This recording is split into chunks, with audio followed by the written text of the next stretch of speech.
Hi guys, welcome to Thara வியோ 3P. இன்றைக்கி நம்ம என்ன பார்க்க போகிறோம்னா முருங்கைக்காய் சாம்பார் வித் கோயம்புத்தூர் ஸ்டைல். இது எங்கள் மம்மி எனக்கு சொல்லி கொடுத்தது, நான் உங்களுக்கு சொல்லி கொடுக்குறேன். இதை ட்ரை பண்ணி பாருங்கள். ட்ரை பண்ணிவிட்டு எனக்கு கமெண்ட்டில் சொல்லுங்கள். டேஸ்ட்டு வேறு லெவலில்.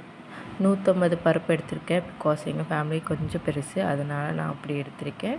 ஸோ எடுத்துகிட்டு அதனால் ஒரு 2 டைம்ஸ் வாஷ் பண்ணிக்கோங்க. பருப்பை வாஷ் பண்ணதுக்கப்புறம் தேவையான அளவு தண்ணி ஊற்றிக்கோங்க. ஊற்றிட்டு உப்பு, மஞ்சத்தூள், கொஞ்சம் எண்ணெய் ஆட் பண்ணதுக்கப்புறம் விசில் போட்டு மூடி வச்சுக்கோங்க. ஒரு 4 விசில் விடுங்க, நல்லா வெந்துடும். ஆஃப் பாயில் மெத்தடில் வெந்தால் போதும். ஏன்னா காயெல்லாம் சேர்க்கும் போது இன்னும் நல்லா குக் ஆயிரும். ஸோ குழம்பும் கெட்டியாக டேஸ்ட்டாக வரும். அதுக்கப்புறம் ஒரு 10 சின்ன வெங்காயம், 2 தக்காளி கட் பண்ணி வச்சுக்கோங்க. ஸோ அதை வதக்கி தான் நம்ம அரைக்க போகிறோம் சாம்பாருக்கு. 4 விசில் மட்டும் விட்டுக்கோங்க. ஸோ நெக்ஸ்ட் ஸ்டவ் ஆன் பண்ணி கடாயை வச்சுக்கோங்க. எண்ணெய் கொஞ்சம் ஊற்றிட்டு கொஞ்சம் சின்ன வெங்காயம் நல்லா வதக்குனதுக்கப்புறம் கட் பண்ண தக்காளியும் சேர்த்து ஆட் பண்ணிக்கோங்க. ஆட் பண்ணதுக்கப்புறம் நல்லா வதக்கி விடுங்க. நல்லா வதக்குனதுக்கப்புறம் ஆஃப் பண்ணிடுங்க. ஆறட்டும். ஆறுனதுக்கப்புறம் நம்ம பேஸ்ட் பண்ணிப்போம். அதுக்கப்புறம் 2 உருளைக்கிழங்கு அரிஞ்சு வச்சுக்கோங்க. அப்புறம் முருங்கைக்காய் அரிஞ்சு வச்சுக்கோங்க. அரிஞ்சதுக்கப்புறம் நல்லா தண்ணியில் விட்டு வாஷ் பண்ணி எடுத்து வச்சுக்கோங்க. டியூஸ்டே அண்ட் ஃப்ரைடே எங்கள் வீட்டில் கண்டிப்பாக சாம்பார் அண்ட் பொரியல் தான். ஏன்னா அந்த டேஸ் கண்டிப்பாக செஞ்சுருவேன்.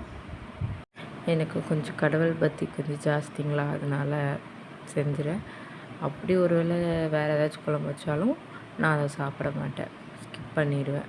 நான்வெஜ் அந்த மாதிரி செஞ்சாலும் என் ஃபேமிலி மெம்பர்ஸ்க்கு செஞ்சு தருவேன், நான் சாப்பிட மாட்டேன். 3 பீஸ் தேங்காய் எடுத்துக்கோங்க. ஸோ தேங்காவையும் நல்லா குட்டி குட்டியாக அரைஞ்சி மிக்சியில் சேர்த்துக்கோங்க. ஃபஸ்ட்டு தேங்காவை நல்லா அரைச்சி எடுத்துட்டு அதுக்கப்புறம் நம்ம வதக்கி வச்சுருக்க தக்காளியும் ஆட் பண்ணிக்கணும். ஆட் பண்ணி பேஸ்ட் பண்ணிங்கன்னா அது ஒரு டேஸ்ட் வரும். அது சாப்பிட்டாவே அல்டிமேட்டாக இருக்குங்க. சாப்பிட்டுட்டு சொல்லுங்கள் எப்படி இருக்குன்னு.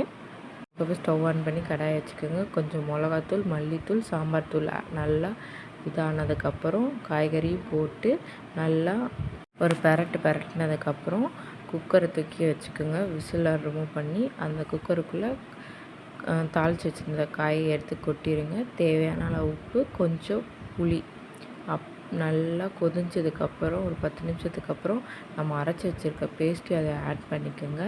ஸோ ஆட் பண்ணி நல்லா கிண்டி விடுங்க. ஒரு 10 செகண்ட் நல்லா இதாகட்டும், கொதிட்டும்.